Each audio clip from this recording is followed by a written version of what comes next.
You ever been on a new team? You know that feeling, right? That weird mix of excitement and just total chaos. One minute you're all doing introductions, the next, it feels like nobody's on the same page. Well, what if I told you that chaos isn't random at all? Turns out there's a predictable path teams take, and once you see it, it changes everything. Let's get into it. It really all comes down to this, doesn't it? That initial phase is just full of uncertainty. You've got the polite smiles, but you can feel that little bit of friction right under the surface. You're trying to figure out, okay, what's my job here? What are we really trying to do? And who's in charge? It's totally natural, even if it is a little uncomfortable. And this is the guy who gave us the map.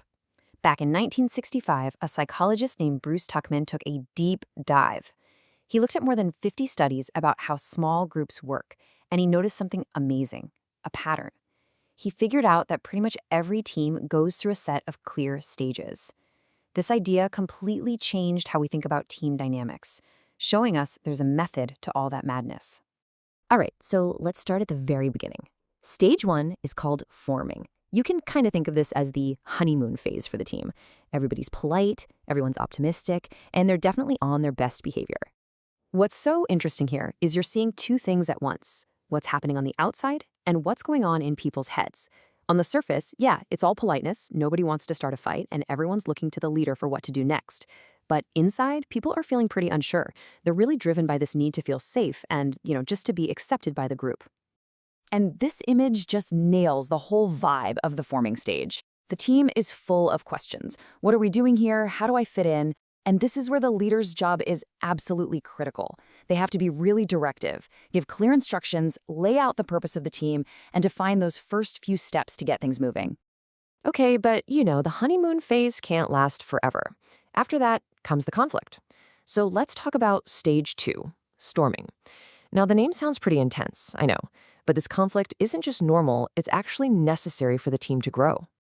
This is where the politeness starts to wear off and reality kicks in. People's real personalities start to come out and they clash. You see power struggles, people start pushing back on ideas, and they even start questioning the whole point of the team's mission. It's super common to feel frustrated or defensive and to think, ugh, we're just spinning our wheels. The most important thing to remember here is don't panic. This is all part of the process. And notice how the questions have changed. It's not just, what are we doing anymore? Now it's, wait, why are we doing it this way?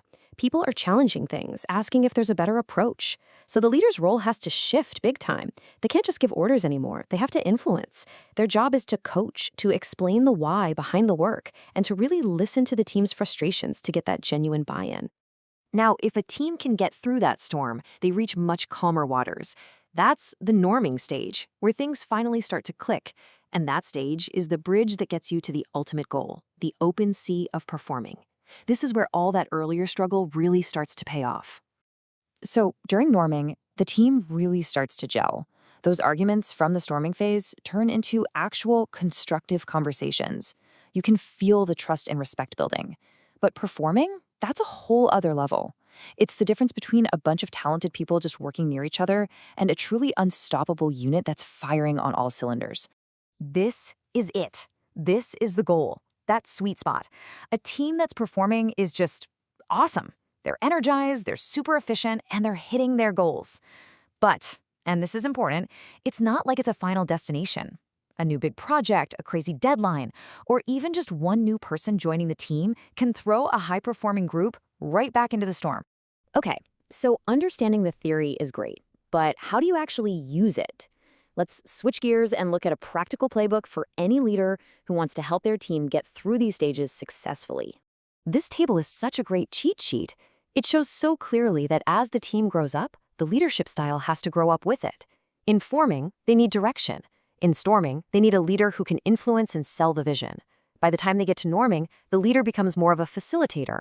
And in performing, the leader can actually step back and delegate, trusting the team to run itself.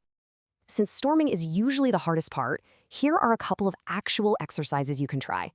The interview idea is great because it builds empathy and helps people understand where their teammates are coming from. And something like the hula hoop challenge, which might seem a little silly, is brilliant because it physically forces the team to stop competing and start collaborating to solve a problem together. And here's a fun little piece of history for you. Years after he published his original model, Tuckman and a colleague looked at it again. They realized there was a fifth and final stage for teams that eventually break up. But they had a problem. What do you call it? They couldn't find a word that rhymed with forming, storming, norming, and performing. So they just called it adjourning. I kind of love that. So let's bring this all home. What's the real value in knowing all of this for you and your team? Well, it's all about having a map for the road ahead. So here's the biggest takeaway. Tuckman's model isn't just some abstract theory. It gives your team a shared language. When things get tough, you can literally say, hey, I think we're in the storming phase. And just naming it can lower the tension. It makes conflict feel normal and gives everyone a roadmap. And it is a roadmap, not a guarantee. Not every team gets to performing, but knowing the path gives you a much, much better chance. And that leaves us with one last thing to think about. I want you to picture a team you're on right now. Can you figure out which stage it's in? And maybe more importantly, now that you know all this, what's the one thing you can do to help move it to the next level?